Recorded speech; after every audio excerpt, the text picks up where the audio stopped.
현재 기후 위기를 넘어 기후 재앙이라는 말이 나올 만큼 심각한 상황이라는 점에는 모두가 공감하고 있죠.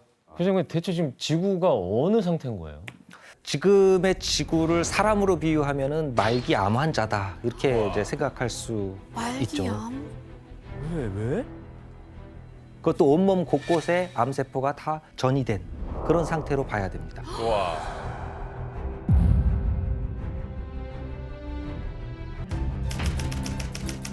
산업혁명이 있고 나서부터 인류는 이제 물질적으로 전례 없이 풍요한 이제 이런 시대로 맞이하게 되는데 이때부터 우리가 공장, 기차, 자동차, 발전소 이런 것들을 이제 기하급수적으로 늘려오니까 불과 100년 만에 1.1도 이렇게 올라간 것입니다.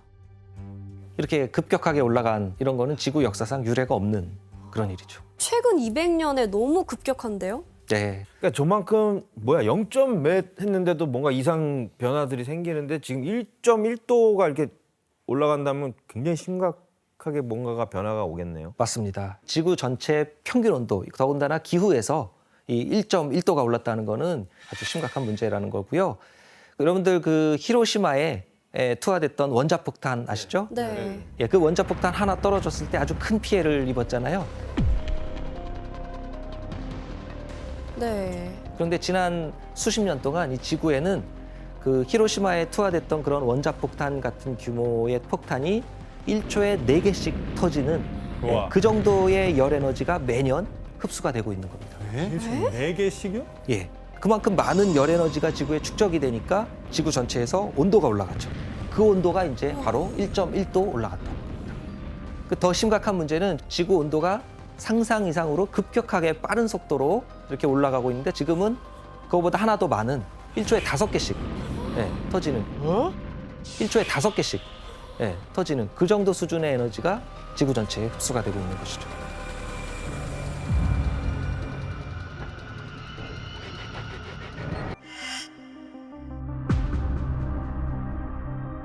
그리고 이때 인도양의 기후 관측 역사상 전례를 찾아보기 어려운 그런 대이변이 발생을 했습니다.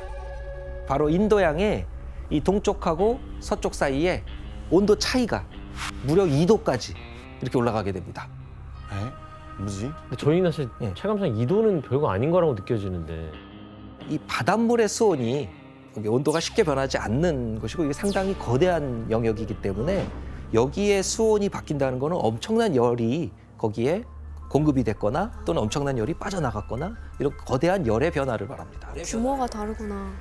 그래서 인도양 양 끝에 나타난 이 2도의 차이는 심각한 기상이변을 예고하는 무서운 전조였습니다. 이로 인해서 바로 최악의 재앙이 닥친 나라가 호주였던 겁니다.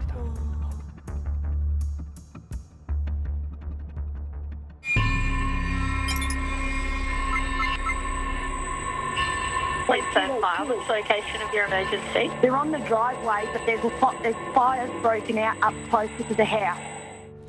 그리고 모든 국민을 이 공포와 혼돈으로 내몰았던 끔찍한 재해가 바로 초대형 산불이었죠. 진짜 무서운 시기였어요. 아니 이게 진짜 전 세계 뉴스 다 나왔잖아요 이거.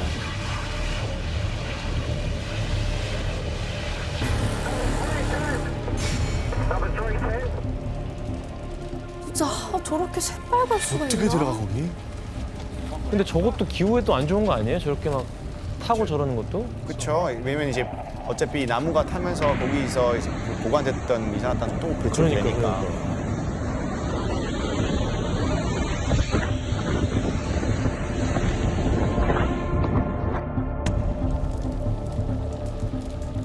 와, 저 빨간 하늘 보세요. 와. 와 진짜 지옥이다 지옥. 너무 무서워. 초기에 불이 붙은 곳은 호주 동남부의 뉴 사우스 웨일스 주하고 이제 퀸즐랜드 주의 두 군데였습니다. 이 건조한 산에 갑자기 마른 번개가 막 내려치고 이러면서 불씨가 붙고 산불이 시작됐다고 이렇게 추정을 하고 있는데요. 이때만 해도 산불이 이렇게까지 커질 거라고는 누구도 예상을 하지 못했습니다. 그런데 한 달 사이에 이렇게 광활하게 넓은 이 호주 대륙에서 산불이 비정상적으로 빠르고 강하게 번져나가기 시작하는 겁니다. 당시 상황이 아주 전쟁과도 같은 그런 상황이었습니다.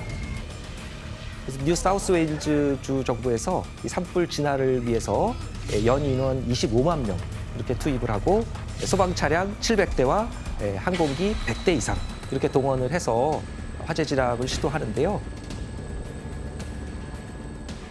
심지어는 미국, 뉴질랜드, 싱가포르, 캐나다 등등 해외에서도 1,000명이 넘는 대규모 소방팀을 지원받아가지고 해외에서도 현장에 왔구나. 투입을 한 겁니다. 근데 이게 바람 때문에 그런 거 아니야? 번질 때. 진짜. 뭐야, 손에 뭐야? 회오리 바람. 회오리도 일어나 갑자기. 우와, 와. 불 토네이도. 어머머머, 저게 뭐야? 우와, 뭐야 이거? 저런 건 처음 봐요. 진짜 지옥에서 나올 것만 같은. 와, 저거는 막을 수가 없겠다.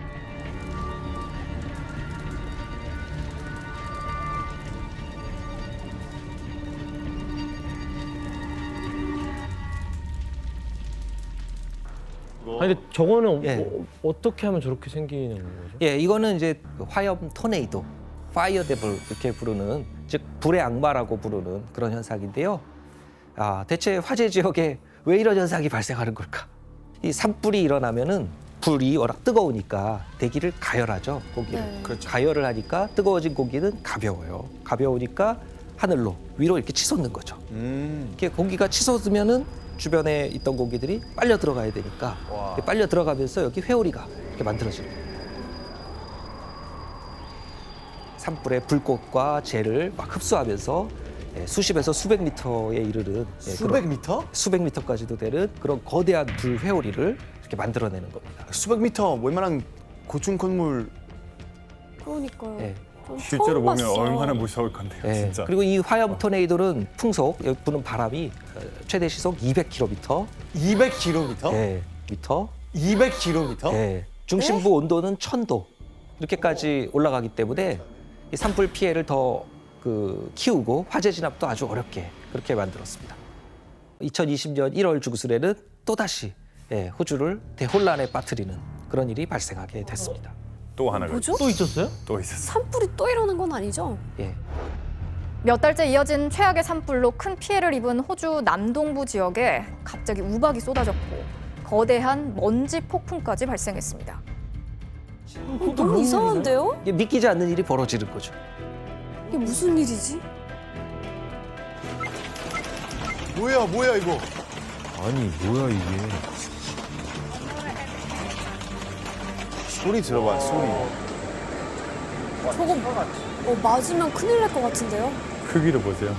이게 거의 골프공 크기의 이런 우박이 도시에 폭풍처럼 막 이렇게 몰아치면서 도시가 다 아수라장이 돼버린 거죠. 이게 떨어진다고? I have never ever seen anything like this in my life.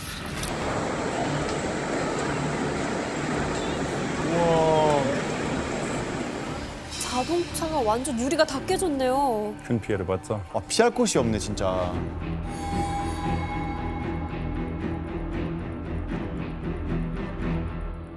너무 위험했겠다. 아니 교수님 근데 여기에 왜 갑자기 또 우박이 떨어진 건지 좀 설명을 해줄 수 있어요? 예, 아까 불이 나면은 뜨거운 공기가 가벼워지니까 가열이 되니까 치솟아 오른다 그랬죠, 상공으로. 치솟을 때 재, 먼지, 수증기 이런 것들이 다 같이 붙어가지고 막 올라가죠. 그러다 그 자리에서 얼어버려. 다 얼죠. 당시에는 이 워낙 대규모 화재니까 상승 기류도 아주 강하고, 그러니까 이 상승 기류를 타고 하늘 위에서 이 거대한 이런 우박들이 계속 반복해서 오르내리다가 엄청나게 크고 무거운 얼음 덩어리가 돼가지고 녹을 새도 없이 그대로 떨어지게 됩니다. 그런데 화재가 시작된 지 이제 6개월이 됐던 2020년 2월이죠. 호주 전역을 괴롭히던 대화재가 갑작스럽게 꺼지게 됩니다. 대체 무슨 일이 일어났을까요? 산소가 없어져서 그런가? 더 이상 달 숲이 없어진 건가? 바로 엄청난 양의 폭우가 호주에 쏟아지게 된 것이죠. 지난달 최악의 산불을 겪은 호주에서 이번엔 60년 만에 기록적인 폭우가 쏟아졌습니다. 근데 이 폭우가 또 산불이 휩쓸고 있던 그 호주 남동부 지방 거기에 집중적으로 또 많이 내립니다. 그래서 2020년 2월 9일부터 10일까지 하루 24시간 동안 호주 중남부 해안을 따라서 내린 비의 양이 무려 350mm에 달했다고 합니다. 그러면 이제 하늘에서 엄청난 이 물폭탄이 떨어지면서 호주 화재가 빠르게 사그라질 수 있었던 것이죠. 피해도 아주 역대급으로 있었겠죠. 이 화재로 불탄 면적이 약 12만 제곱킬로미터인데 한국 국토 면적이 10만 제곱킬로미터니까 우리나라 한국 전체보다도 더 넓은 땅이 불타서 폐허가 돼버린 겁니다. 아이고. 호주 전체 숲의 약 14%가 불이 탔고 수십 개의 국립공원과 약 2만 개 이상의 농장이 피해를 입게 됐었고요. 이 산불로 인한 피해 규모를 우리 돈으로 하나로 따지게 되면 약 80조 원 이상 이렇게 추산이 된다고 하니까요. 호주 역사상 최악의 재난 중 하나라고 이렇게 기록이 됩니다.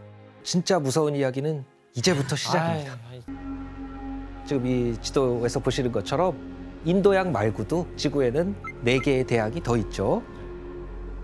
그리고 이 5대양에서 지구온난화로 증가한 열이 어마어마하게 흡수가 되니까 전 세계 대양의 수온이 급격하게 높아지는 그런 현상들이 다 관측이 되고 있는 겁니다. 이 지구에서 이만큼 이 바다, 대양이 차지하는 비중이 워낙 크기 때문에 이 바닷물의 수온이라는 거는 조금만 변해도 지구의 기후에 아주 지대한 영향을 미칠 수밖에 없는 것이죠.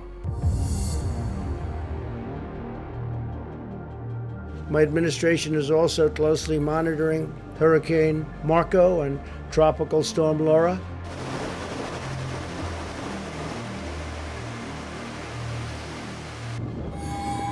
뭐야? 어머머머, 저게 뭐야? 우와, 뭐야 이거? 태풍 진짜 무서워. 바람 너무 무서워. 이 사람 시속 241km. 그냥 사람은 날아가겠네요. 그쵸. 와. 우와.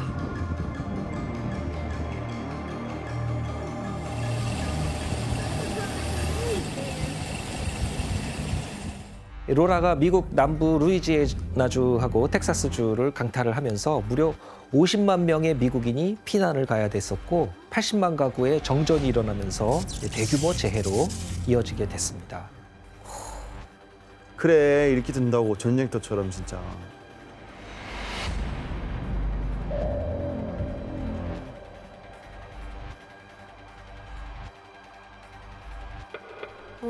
너무 무섭네요. 하지만 이 쌍둥이 허리케인은 사실 맛보기에 불과한 것이었고요. 허리케인 로라와 마르코가 휩쓸고 간 다음에 더 무서운 상황이 이제 대서양에 펼쳐지게 됩니다. 보면 볼수록 당황스러워지는데.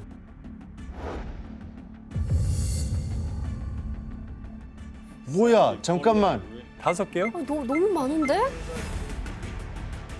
예, 이게 2020년 9월 14일 찍은 위성 사진인데요. 쌍둥이 허리케인 발생한 지 보름도 안 된 시점인데 여러 개 허리케인이 동시에 다 미국으로 접근하고 있는 그런 모습을 보여주고 있습니다. 다 미국으로요? 이런 경우가 흔치 않죠. 없죠, 잘. 예. 당시에 이 대서양 상황이 여기저기서 이 만들어지는 이 허리케인들 때문에 아주 어지러웠던 그런 상황이었던 거죠. 지금도 어지러워. 이 중에서 지금 새로 발생한 저 제일 왼쪽에 셀리라는 태풍 보이시죠? 셀리 들어봤어요. 예, 저 허리케인 셀리는 이제 시속 160km가 넘는 바람을 불고 있고 무려 1m에 달하는 이 물폭탄을 안고 미국에 상륙을 하게 됩니다. 와.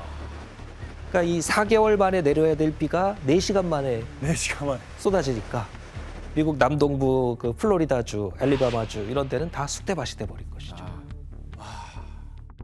그런데 이 미국을 덮쳤던 이 허리케인은 이게 끝이 아니었습니다. 예, 무려 11월까지 계속해서 강한 허리케인들이 연속해서 상륙을 하게 되죠.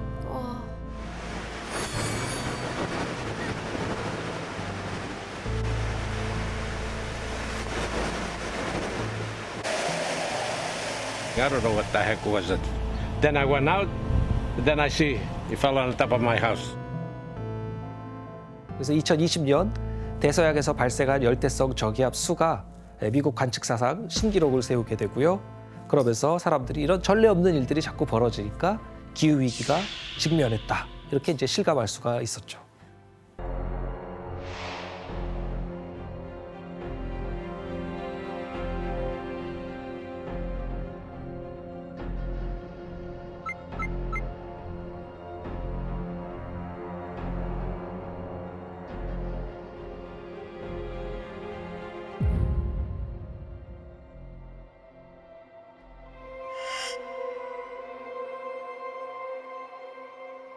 와, 아니 북극 아니잖아요 이거. 그냥 사막 아니에요? 갯벌이요? 교수님 다른 사진 같은데요. 영상 잘못 나오고 있는 것 같은데. 스타워즈에서 나오는 장면. 이게 빙하였다고요? 20도?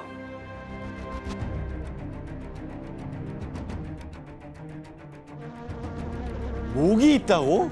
거기에? 어머, 20도 말도 안 된다. 어쩜 좋아. 끝났다 우리. 아우 저 목이 진짜. 아니 이렇게 푸릇하고? 북극 아닌 것 같은데. 긁을 수도 없고 아우, 어떡해. 와.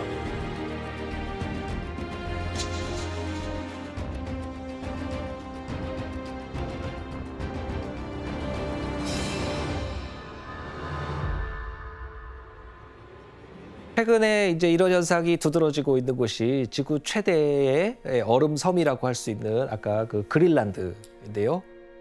그린란드 정상 같은 경우는 한여름인 7월 달이 돼도 최고 기온이 영하 10도를 안팎으로 유지를 하기 때문에 한여름에도 눈이 계속 내리는 이제 그런 곳인데요. 2021년에는 관측사상 최초로 거기에 비가 내리는 그런 일들이 나타났습니다. 눈 대신 큰일이야. 비가. 3일 동안 내린 비의 양이 70억 톤에 아유, 그러지 달했다고 마. 하는데요. 이 얼음섬에 비가 내리면은 뭐 어떤 일이 생기겠습니까? 높겠죠 그럼. 예, 그렇죠. 그래서 당시 내렸던 비로 우리나라 면적의 약 20배에 해당하는 그 정도 면적에 달하는 얼음이 다 녹아내렸던 겁니다. 그리고 올해 여름에는 평균 기온이 섭씨 6도까지 그린란드에서도 올라가고 60만 톤에 가까운 얼음이 새로 또 녹아버린 겁니다.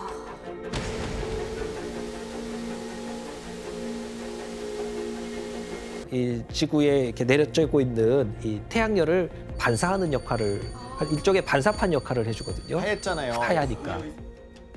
그래서 하얀색으로 비가로 덮여 있을 때는 태양빛을 많이 반사해 줬는데 이제 이게 녹으면서 그대로 흡수되는 겁니다. 그럼 더 빨리 녹겠네요? 그리고 빙하의 또 한 가지 역할은 얼음으로 바다를 덮어서 수증기 증발을 막는 겁니다. 그래서 북극은 다른 어느 곳보다도 더 빠른 속도로 지금 온난화가 나타나고 있는 것이죠. 이게 점점 가속화될 일만 남았네요. 진짜 악순환. 예, 이렇게 북극권이 급속도로 더워지다 보면 인류가 어떤 위기를 맞이하게 될 것인가. 가장 먼저 짚어볼 수 있는 거는 이제 북극권에 있는 영구 동토층이라고 있는데요. 그게 이제 녹는 것이 문제가 됩니다.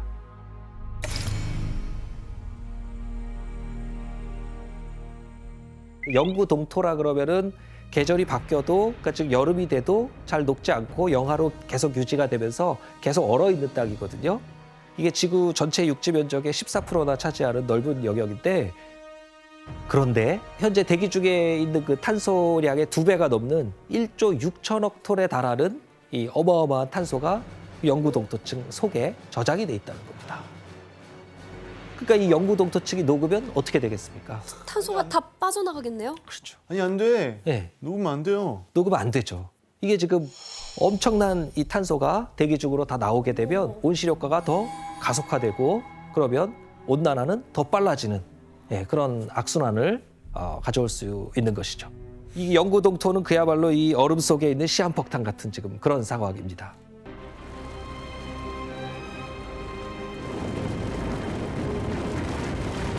그린란드의 빙하는 하루 평균 60억 톤, 사흘간 180억 톤의 물로 변했습니다. 하루에?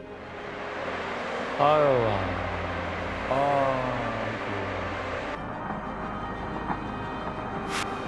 쓰나미네.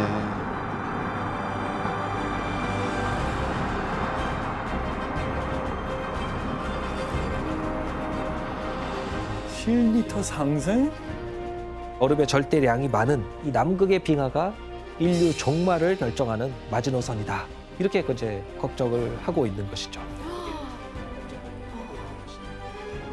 이 남극 대륙의 98%가 평균 두께 2,000m가 넘는 빙하로 다 뒤덮여 있고요. 우와. 우와. 57m요?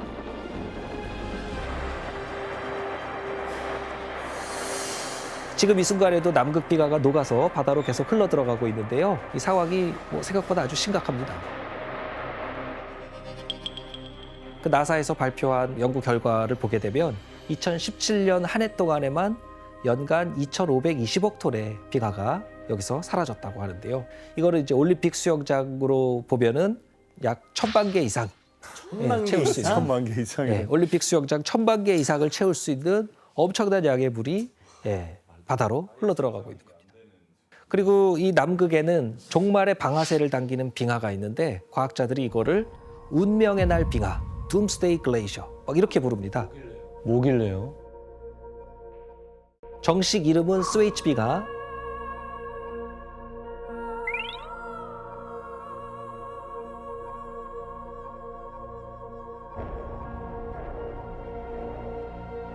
이 지금 스웨이치 빙하 상태가 아주 심각합니다. 이 따뜻한 바닷물이 빙하의 아래쪽을 자꾸 파고 들어가면서 이거를 녹이고 있는데 이 현상이 계속되다 보면은 스웨이치 빙하가 어느 순간 와장창 무너질 수가 있고 안 돼. 금가 있네. 금가 있어. 전체 남극 빙상의 어떤 그 코르크 마개 같은 역할을 하는 거라서 이 마개가 뽑히는 상황이 되는 거죠. 전 지구 평균의 수면을 아주 빠르게 단번에 상승시킬 수도 있기 때문에 이것을 우려하는 것이죠. 이야. 아직은 그 뭐 잠긴 나라는 없죠? 잠기고 있는 나라들이 있습니다. 현재요? 예.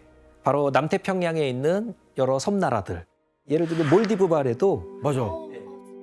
국토 면적의 80%가 해발 1m 이하인 우와. 섬나라라서 해수면이 지금처럼 상승하면은 얼마 지나지 않아서 몰디브가 아예 지도에서 사라지게 됩니다. 와, 몇 년 안에 그럴 수도 있겠네요. 또 그 남태평양의 투발루 같은 나라는 이미 지난 2000년도에 해수면 상승 때문에 공항이 있던 섬이 통째로 사라졌습니다. 아니 그리고 저기 이태리 베네치아도 좀 상승돼가지고 문제 생겼다고 들었던 것 같은데. 네, 맞습니다. 뭐 지구촌 곳곳에서 이 해수면 상승 그런 피해들을 과거와 다르게 점점 더 자주 겪고 있는데요. 이런 나라에서는 이게 생존을 위협하는 긴급한 문제이다 보니까 기후 위기의 심각성을 세계에 알리려고 노력들을 하고 있습니다.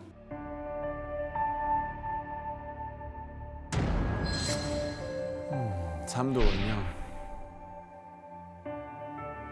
우와. 오.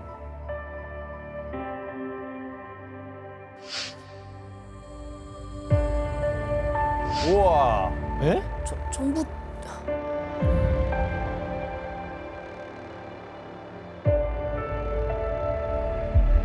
파르셀로나도? 아이가 없어지네.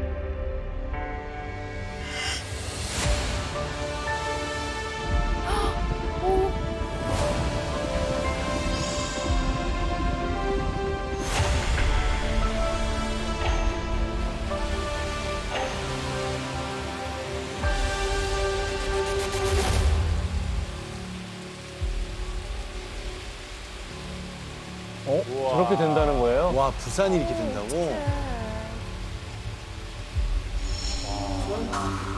공항도 못 쓰겠네요 이제. 공항 못 쓰네.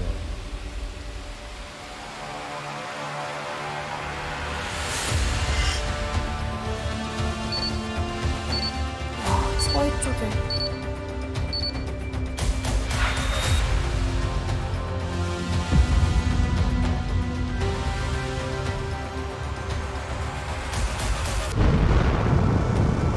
이 차 대전 때 이제 미국에서 핵이 개발이 됐잖아요. 네. 그리고 나서 유럽 이제 각국이 핵 경쟁에 나서면서 핵 폐기물들이 쏟아져 나오게 됩니다. 당시까지는 이제 핵 폐기물에 대한 규정이 없다 보니까 영국에서 수천 톤에 달하는 이런 핵 폐기물을 그대로 바다에 버리게 된 것이죠. 바다에 버릴 생각을. 또 유럽의 여러 정부와 기업 또 조직들이 여기에 합류하면서 바다에 핵 폐기물까지 이게 쌓이게 된 것입니다.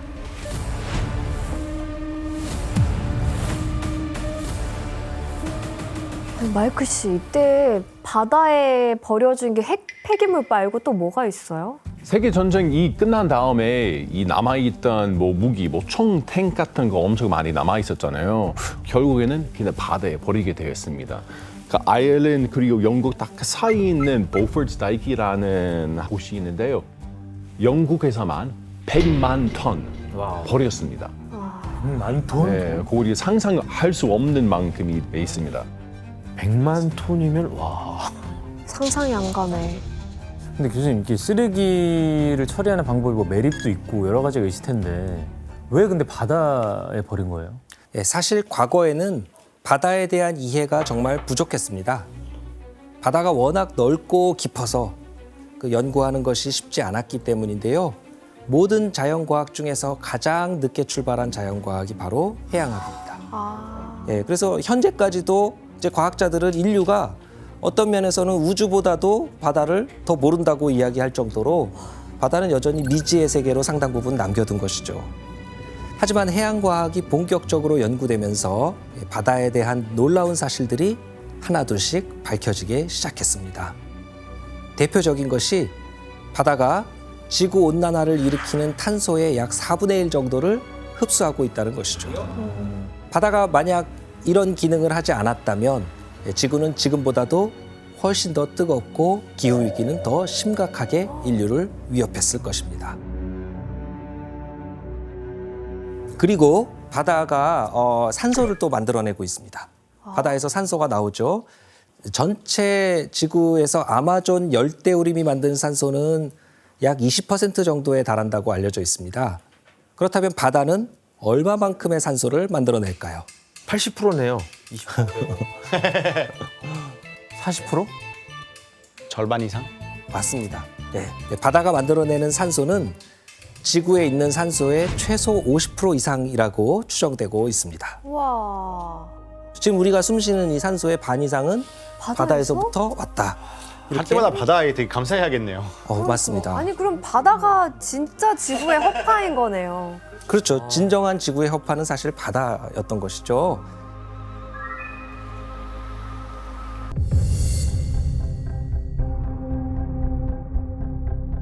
사실 플라스틱은 20세기 초에 처음 발명이 됐는데 이제 본격적으로 사용된 거는 2차 대전 때 이제 장화나 이제 전선 피복 이런 거 만들면서부터 시작됐다고 합니다.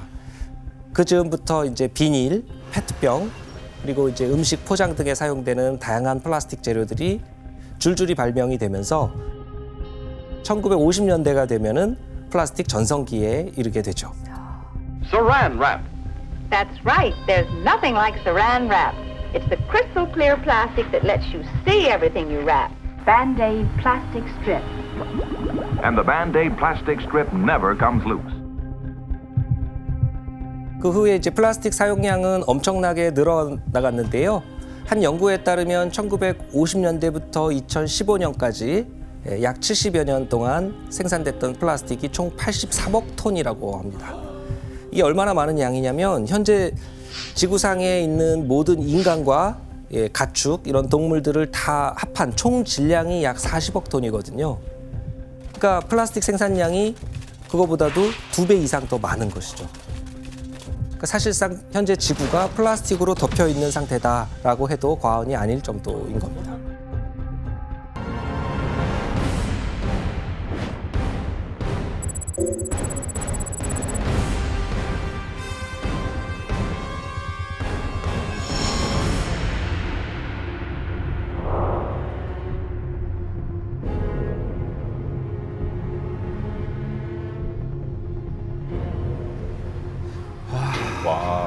와, 이게 말이 돼? 이건 쓰레기섬을 비롯해서 연안 바다의 표면에 있는 부유 쓰레기들의 모습입니다. 바다 표면에만 쓰레기가 가득 덮여 있는 게 아니라 이 수면 아래까지도 육안으로는 잘 구별하기 어려운 작은 쓰레기들까지 다 채워져 있었던 것이죠. 저걸 누가 치울까? 이 바닷물이라는 거는 계속 정체돼 있는 게 아니라 이제 위에 바람도 불고 바닷물도 다 서로 다른 물들이어서 이게 무게도 다르고 이러다 보면 한쪽으로 계속해서 흘러갑니다. 이게 흘러가는 걸 우리가 해류라고 부르죠. 일종의 바닷길이 있는 건데요. 이런 해류들로 둘러싸여 있는 이 가운데는 해류가 없잖아요. 예, 그리고 여기는 바닷물이 정체돼 있고 거기에 바닷물들이 자꾸 주변에서 모여드는 겁니다. 그래서 가운데에 쌓이는구나. 네, 그래서 해류로 둘러싸인 영역에 이렇게 다 모여들다 보면은 다른 곳으로 빠져나가지 못하면서 축적이 되니까 거대한 쓰레기 섬을 만든 거죠.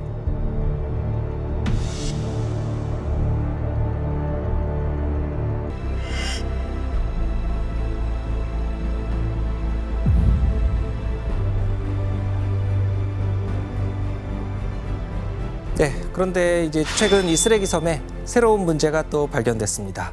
정도의 차이는 있지만 한 해 동안 이 바다로 흘러 들어가는 플라스틱 쓰레기 양이 매년 800만 톤에서 1000만 톤 이상으로 이렇게 추정이 되고 있는데요. 이 엄청난 양의 쓰레기가 매년 바다에 계속해서 유입이 되면서 이 쓰레기 섬의 규모가 경악할 정도로 팽창했다는 겁니다.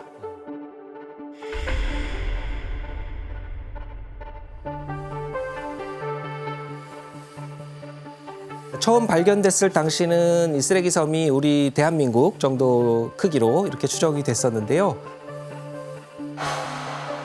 와, 저렇게 크다고요? 네. 북태평양에 아주 큰 쓰레기 섬이 있습니다. 그 면적이 한반도의 7배라고 합니다.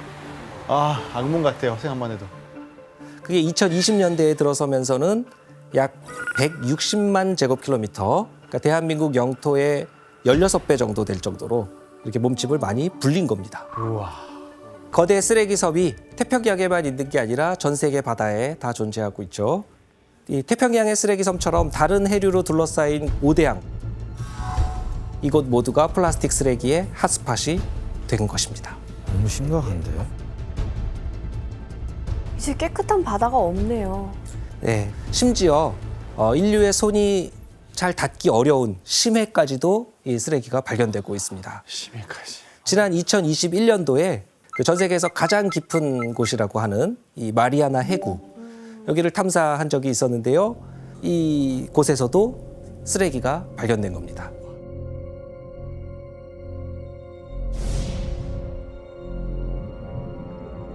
평균 수심이 7,000m, 8,000m가 되고 가장 깊은 곳은 이제 10,000m 이상 되는 이 마리아나 해구.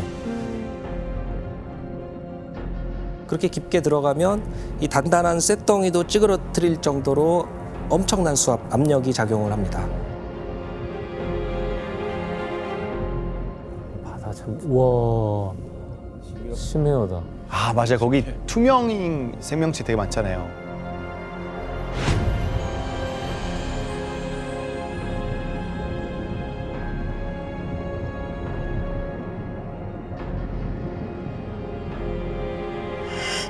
응?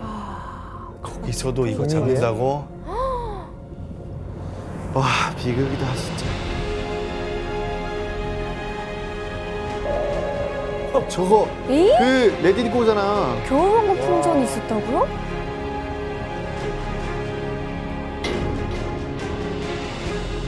이제 썩지 않고 오랫동안 바다에 이렇게 떠다니는 이런 플라스틱 쓰레기들이 우리 지구 환경과 바다 생태계에 이제 어떤 위협이 될까요? 아휴, 한숨 안 쉬게 되네.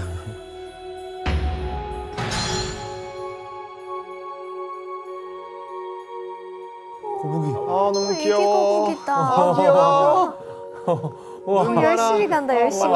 뛰어라, 뛰어라. 엄청 귀엽다.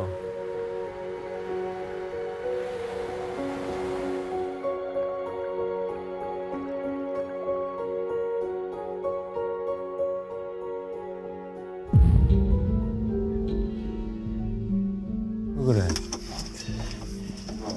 박혔어? 코에? 아, 어머머, 아이고, 피가 나네, 어떡해. 아유, 저 못 보겠다. 마취라도 해주세요.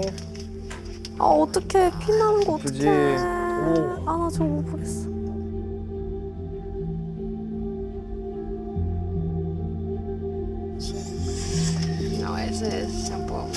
Oh, man.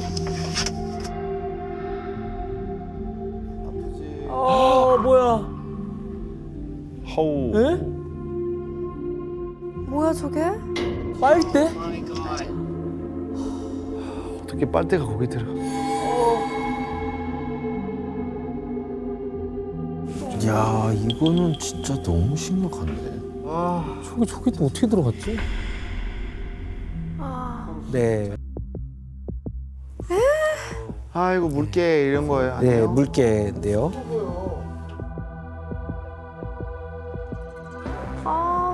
아니 뭐 사용이라도 된 것처럼 지금 막 목에 걸려가지고 너무 슬퍼 보여. 물개들을 이렇게 바다를 헤엄치다가 플라스틱 끈에 이렇게 걸리면은 여기를 빠져나오지를 못하니까 그러니까 살갗이 이렇게 파고드는 이런 고통 속에서 목숨을 잃어가는 그런 경우가 많다고 합니다. 와 진짜 동물들 무슨 죄야. 그리고 또 특히 플라스틱으로 인해서 매년 100만 마리 이상 죽는 그런 해양 생물도 있는데요. 매년이요? 100만 마리? 매년? 바다새 아니에요? 예, 맞아요. 바다새입니다. 바다새? 예, 바다새.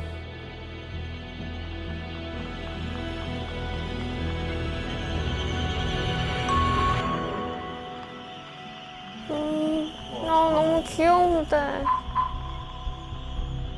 귀여워.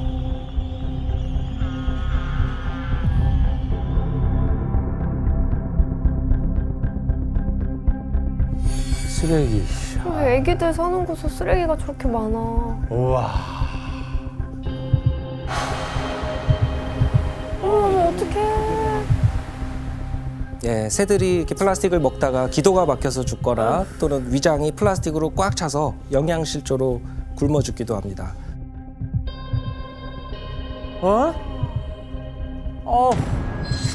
어떡해. 아니 컴퓨터 하는 데 같아. 말도 안 된다. 뭐가? 라이터. 아 말도 안 돼요 진짜.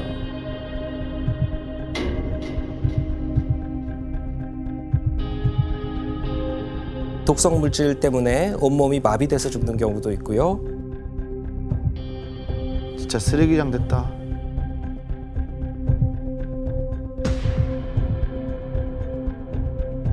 플라스틱 쓰레기가 이 지구 환경과 바다에 미치는 또 다른 위협은 바로 미세 플라스틱의 공격 때문인데요. 아 미세 플라스틱.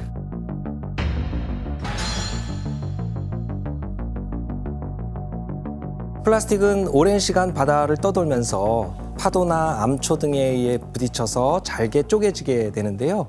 그러다가 지름이 이제 5mm 미만으로 아주 작아진 입자를 우리가 미세 플라스틱이라고 부릅니다. 아 5mm 미만부터 미세 플라스틱이라고 하는 거구나. 그럼 바다의 이 미세 플라스틱이 어떤 모습으로 존재하는지 영상을 통해서 확인해 보시겠습니다. 보이긴 보이나요?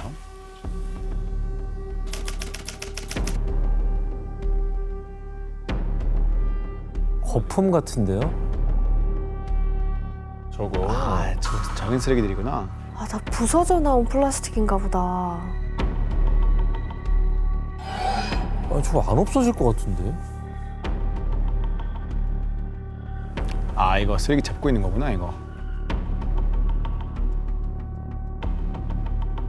와. 저 작은 조각들이 다 플라스틱인 거잖아요. 근데 저거는 건져내기도 힘들 것 같아. 아유. 어떡해. 아, 플라스틱. 네, 영상 속에서 본 이 미세 플라스틱은 우리가 지금까지 봤던 그런 플라스틱 쓰레기하고는 크기부터 차이가 있죠. 네, 그러니까 심지어는 눈에 보이지 않을 정도로 잘게 쪼개져서 물속에 존재하고 있는 겁니다. 그러면 이 작디 작은 미세 플라스틱이 대체 왜 위험이 되는 걸까요? 아무래도 이제 먹이처럼 보여가지고 물고기들 호흡하면서 아가미로 들어갈 수도 있는 더 많이 들어갈 것 같아요. 더 잘게 부서져서. 네, 이 원래 플라스틱이 제조 과정에서 첨가되는 여러 가지 화학 물질들 때문에 자체적으로 독성을 가지고 있죠. 아, 맞죠. 근데 이 분해되고 쪼개지고 하는 과정에서 바다의 오염 물질들까지 흡수를 하니까 이 독성이 더 강력해지는 겁니다. 한마디로 이 독을 품은 이 작은 물질이 무수히 바다에 막 떠 있는 그런 셈이 된 거죠. 뭐야? 오, 저렇게 많이 퍼졌어? 이 지도에 이제 초록색, 녹색으로 돼 있는 점들이 있는데 미세 플라스틱을 포함한 플라스틱이 발견된 지점들이고, 이제 주황색으로 표시된 곳들은 그 외에 다른 쓰레기가 나타나는 곳입니다. 지중해 쪽은 난리인데요? 저기 지중해랑 북해도 그렇고 동아시아도 그렇고 난리 났네요. 지중해 엄청 심각하다고 하더라고요. 지중해 맘먹는 게 한국이에요. 그러니까요. 우리나라가 안 보여 지금. 예. 바다에서 플랑크톤들이 이걸 먹이로 오인해서 먹죠. 그러면 그 미세 플라스틱을 먹은 플랑크톤은 또 다른 물고기가 먹고 그 물고기를 더 큰 물고기가 잡아먹죠. 그렇게 하다 보면 실제로 최근 바다에서 잡히는 물고기들 대부분 이런 미세 플라스틱을 섭취했다는 것을 우리가 알 수 있었는데요.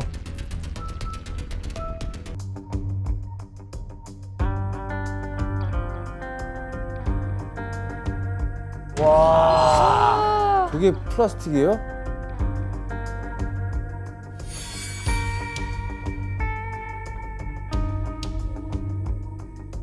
똑같이 먹는 거네요, 우리가. 와, 진짜 그러네. 우리도 플라스틱 많이 먹었겠네요, 진짜 지금까지. 어떻게 되는 거예요, 이거 먹으면? 이 미세 플라스틱은 강력한 독성만큼이나 인체에도 해롭죠.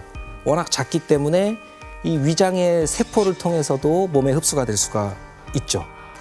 그리고 인체 내에서도 이게 자연적으로 분해되지 않기 때문에 세포와 점막, 혈관을 타고 온몸을 다 돌아다닐 수가 있는 건데요. 그 과정에서 장이나 폐, 또 장기에도 직접적인 영향을 줄 수가 있다고 합니다. 우리도 모르게 이렇게 먹고 있는 이런 미세 플라스틱 양이 일주일에 신용카드 한 장씩 그 정도씩 계속 먹고 있는 거죠. 뭐래?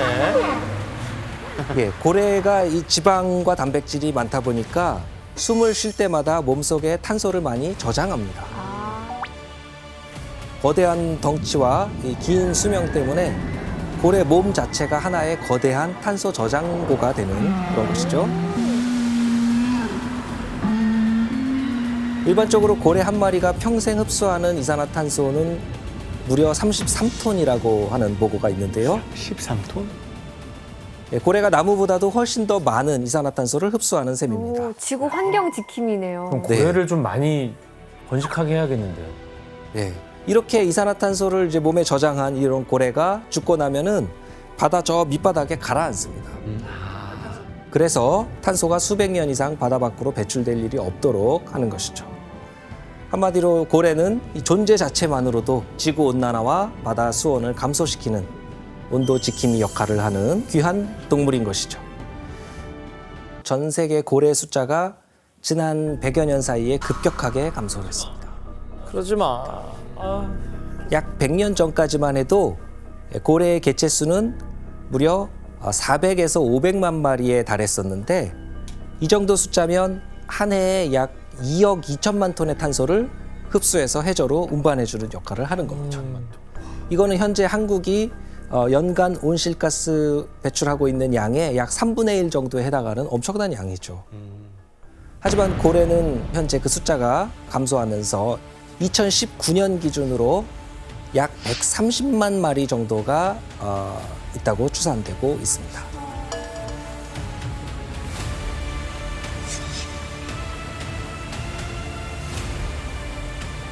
이렇게 고래가 크게 줄어든 이유는 여러 가지가 있는데 가장 큰 문제가 바로 폭염이죠. 그래서 전 세계에서 고래를 사냥한 결과 고래의 다수종이 멸종 위기에 지금 처했을 만큼 심각한 문제가 됐습니다. 고래를 왜 잡는 거야? 고래가 이 너무 빠른 속도로 줄어드니까 고래를 보호하려고 1986년에 전 세계적으로 상업용 포경을 전면 금지했습니다.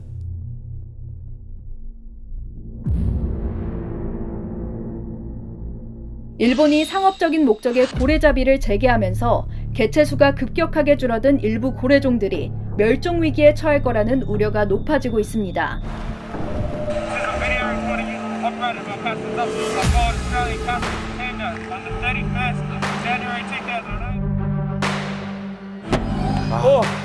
아, 불쌍해.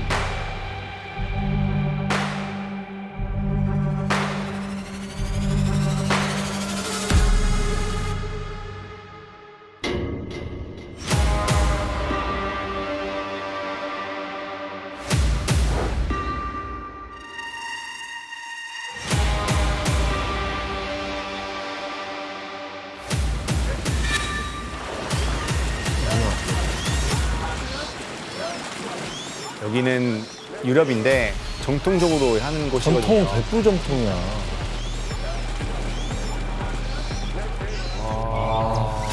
진짜 못 보겠죠. 진짜 너무 화난다. 와, 피바다네 완전. 완전 피가 됐죠. 뭐하는 짓이야 이거.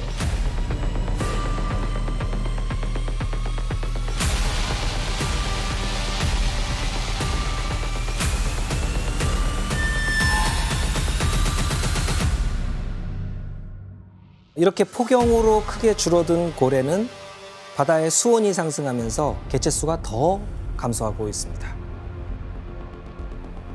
고래는 크릴새우나 플랑크톤 같은 이런 작은 물고기들을 먹이로 삼는데 이제 수온이 높아지면서 생명체들이 자꾸 감소하니까 고래의 먹이가 줄어드는 것이죠.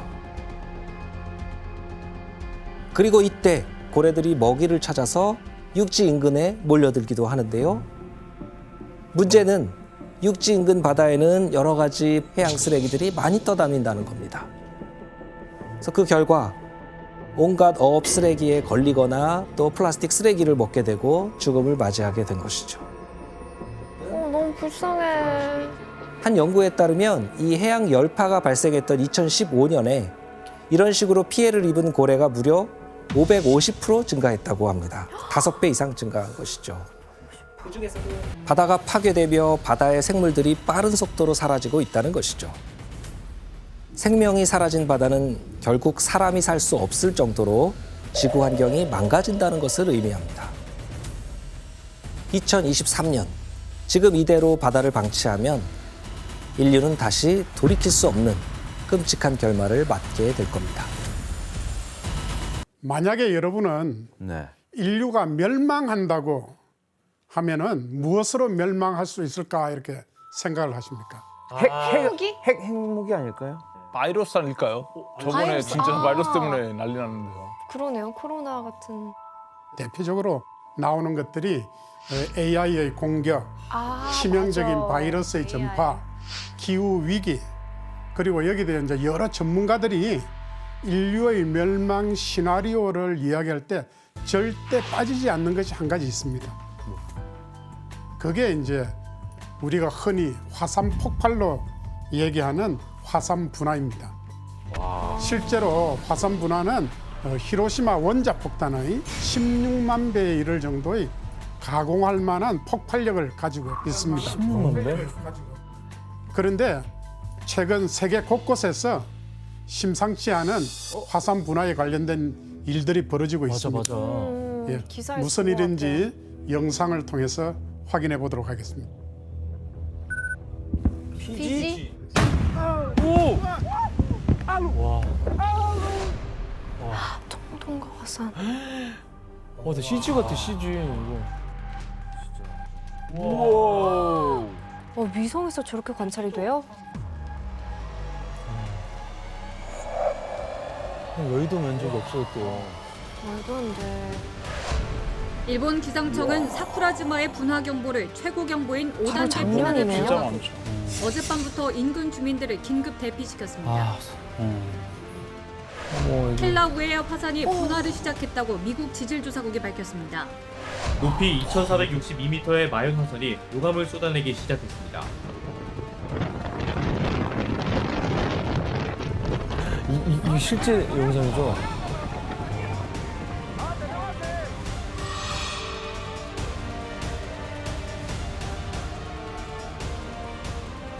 최근 세계 곳곳에서 오래전에 분화를 멈춘 화산들인데 갑자기 분화를 하거나 또 분화 징조가 보인다는 그런 뉴스들이 연이어 전해지고 있습니다.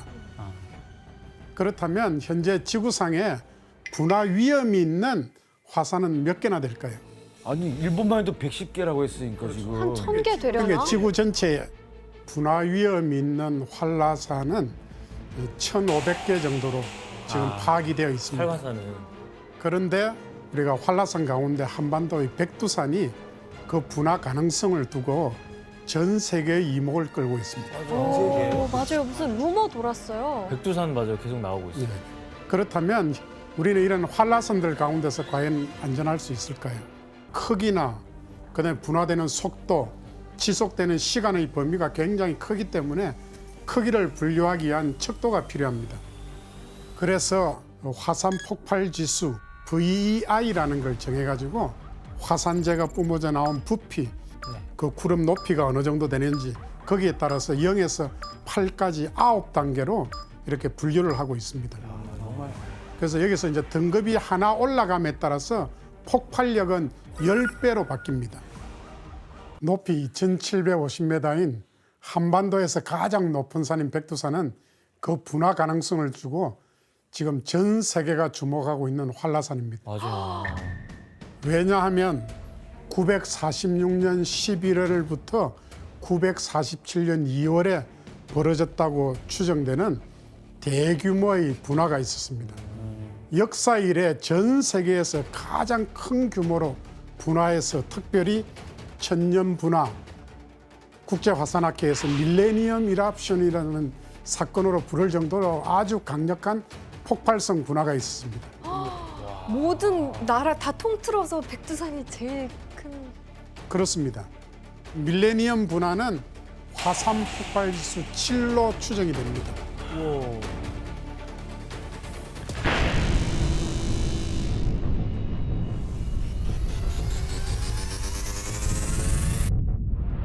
분출물의 양은 100에서 150 입방킬로미터.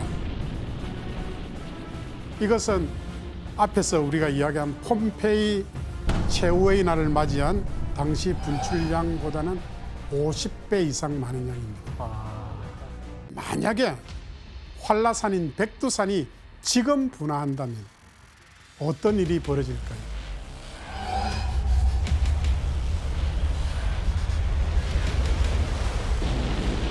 분화 직후에 반경 60km 이내의 지역엔 그 방출된 화쇄류하고 화산재로 인해서 순식간에 매몰돼서 파괴가 되게 되겠습니다. 동물들이 무방비로 질식사할 수가 있고요. 도로, 댐, 전기 모든 것이 마비되고 이후에는 상당한 생태계의 변화가 나타날 것으로 예상이 됩니다.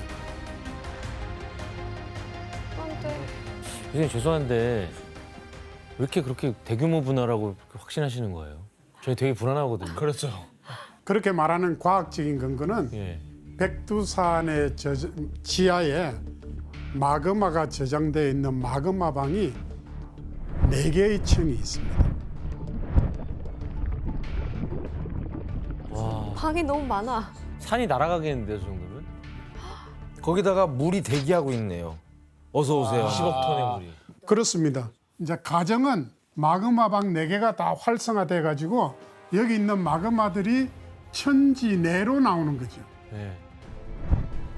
그래서 상승하는 마그마의 온도는 1000도씨 정도고 천지 내에 있는 물의 온도는 7도씨 정도입니다. 물이 마그마를 만나면 산산조각이 나면서 부석이나 화산재로 마치 팝콘 만들듯이 대기상층으로 올라가게 됩니다. 와, 몰랐어요. 그래서 이게 뭐하고 비교하면 되는가 하면은 펄펄 끓는 프라이팬에 기름 있죠. 기름에 찬물을 넣으면은 그럼 터집니다. 그와 마찬가지 같은 그런 현상이 너무 위험한데? 벌어질 수 있다는 거죠.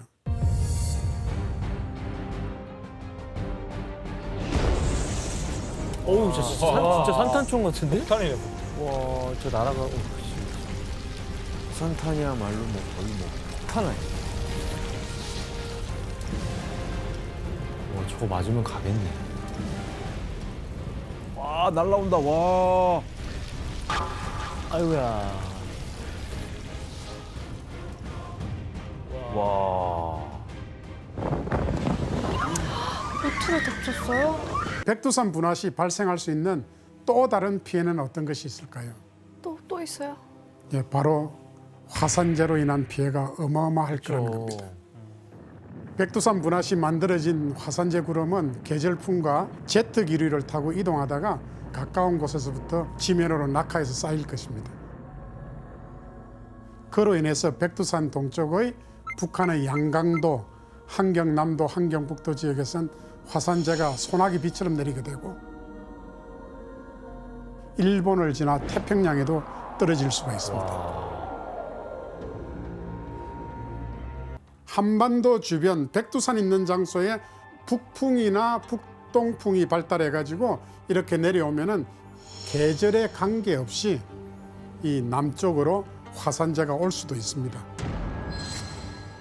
그런 경우에는 화산재가 비처럼 내려가지고 1mm 이상만 쌓여도 농작물, 제조업, 전자산업 이런 것들이 피해를 입게 되고요. 도로의 차선이 보이지 않기 때문에 교통 혼잡이 발생하고 또 화산재가 있으면 항공기 이착륙이 안 됩니다. 와. 이건 우리나라더라도 이게 안심할 수 있는 게 절대 아닌 것 같아요. 전혀. 그렇다면 이 백두산 분화 징조가 과연 있는지 네. 한번 알아보도록 하겠습니다. 먼저 화산 분화의 대표적인 전조 현상은 바로 지진, 화산성 지진이 일어난다는 것입니다.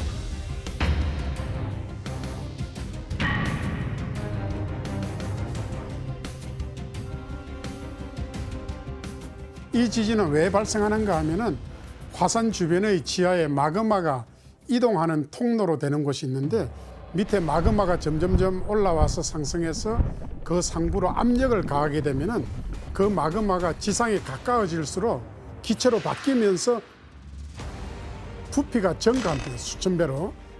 그러면 압력도 높아지고 마그마의 통로난 압력을 견디지 못하면은 지진이 발생하게 됩니다.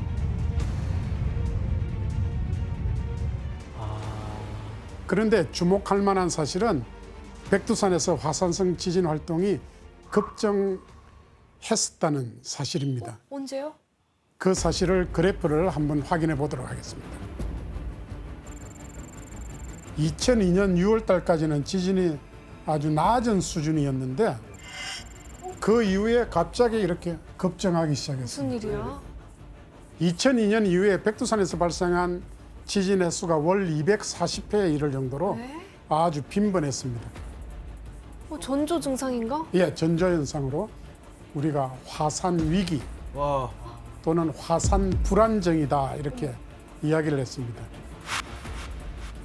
교수님 근데 그럼 저때 2005년 저때 뭐 터지긴 터졌나요? 국제적으로 이때 이제 분화로 연결될 것이다 이렇게 이제 생각을 하고 있었는데 다행히 마그마가 백두산 꼭대기로부터 마이너스 5km, 평균 해수면에서 마이너스 2km 밑에까지 마그마가 천천히 움직이면서 스톱해버렸습니다. 그렇지만은 안심할 상황은 아닙니다. 중국 지진국이 조사한 바에 따르면 2019년에 백두산 마그마가 상부로 이동하면서 마그마가 이동하는 지진, 그 지진이 21회 감지가 됐더랬어요. 다 왔네.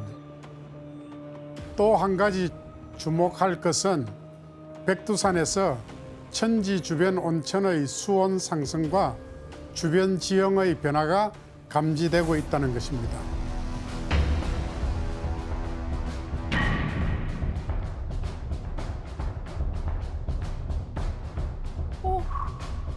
먼저 백두산 천지 주변 온천의 수온 상승을 살펴볼게요. 1991년도에 67에서 69도씨였던 천지 주변의 온천수의 온도는 2010년에 74도씨로 상승했어요. 온천수의 온도가 상승했다는 것은 온천가스를 뿜어 올리는 지하수의 온도가 상승한다는 것이고 이것은 마그마가 다가오고 있거나 또는 여론이 커지고 있다는 증거로 해석할 수 있습니다. 요즘 백두산에 대한 좀 음모론이 많이 또 돌고 있습니다. 맞아요. 2025년에 백두산이 분화할 것이다. 내년이네요? 내후년이죠. 내후년. 아니 이제 곧 4년이니까. 지금 아직 7월인데요. 아니, 어쨌든 그런 소문이 있던데 이건 좀 뭐 근거가 있는 소문이에요? 최근에 유튜브라든지 많은 그런 데서 백두산이 2025년도 분화될 것이다 이런 분화설을 두고 이른바 백두산 괴담이 돌고 있죠. 백두산 화산이 폭발했습니다. 서울, 경기, 강원 충청 지역에 긴급 주민 대피령을. 그래서 이 괴담에 대한 진실을 지금부터 하나씩 밝혀볼게요. 부탁드릴게요. 먼저 백두산이 얼마 남지 않은 2025년도에 정말로 분화할 것인가?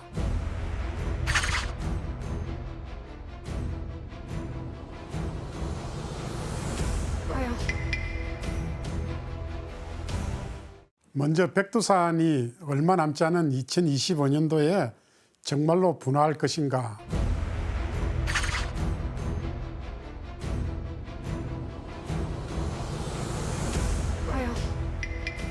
이 같은 주장의 근거는 무엇인가 하면은 100년에 한 번 정도씩은 화산 활동이 있었기 때문에 소위 100년 주기설입니다.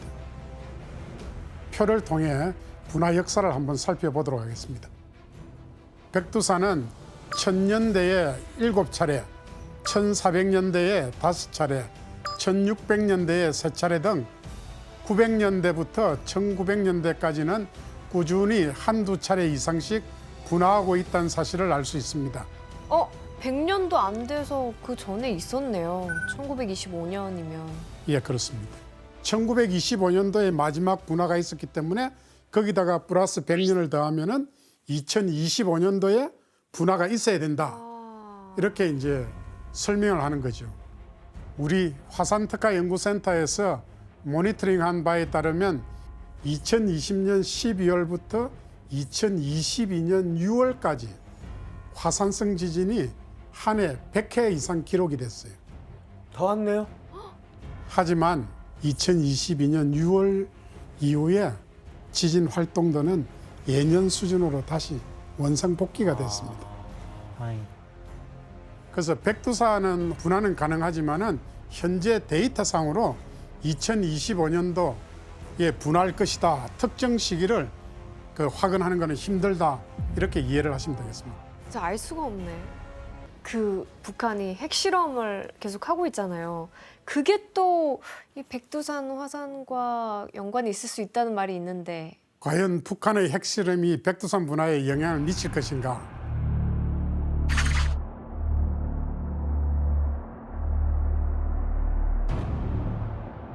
북한이 핵실험을 할 때 첫 징후가 바로 인공지진이거든요.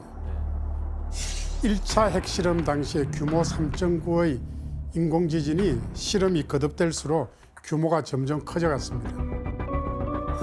북한이 6차 핵실험을 기습적으로 실시했습니다.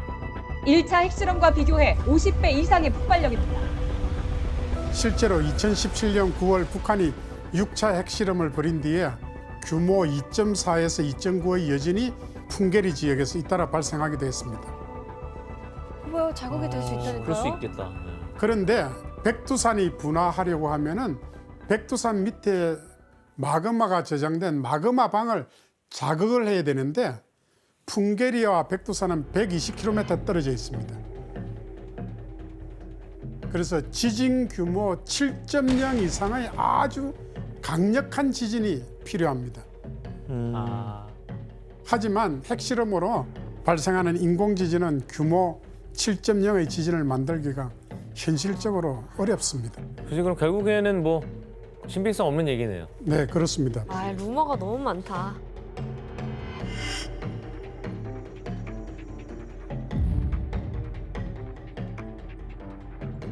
그런데 이제 백두산과 함께 초대형 분화를 일으킬 것으로 보이는 전 세계 화산학자들이 주목하는 화산이 또 있습니다. 또 있어요? 그렇습니다. 바로 미국의 옐로스톤입니다. 옐로스톤은 미국 최초의 국립공원이고요. 약 63만 년 전에 화산 폭발 지수 폭발로 분화한 것으로 여겨집니다. 수십만 년 전부터 슈퍼 화산급의 분화로 만들어진 화산 고원지대고요.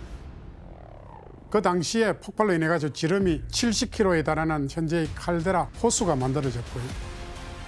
우와, 저 너무 아, 여기.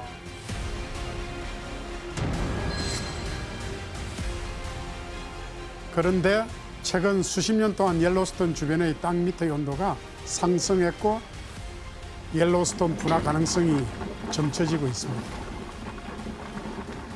안 돼. 교수님, 근데 폼페이에 있는 화산 폭발 지수가 5. 근데 도시가 그냥 멸망했단 말이에요. 네네. 근데 지금 탐보라산이나 백두산은 화산 폭발 지수가 7. 그러니까 주변 나라에 굉장히 큰 피해를 입히잖아요. 네네. 근데 8이라면? 그렇죠. 그냥 지구 전체에 좀 문제가 생기는 거 아니에요? 10배 더 세잖아요. 그렇습니다. 슈퍼 화산급 분화를 했던 옐로스톤이 다시 분화될 가능성이 대두되면서 인류의 멸망 시나리오가 나오게 됐습니다.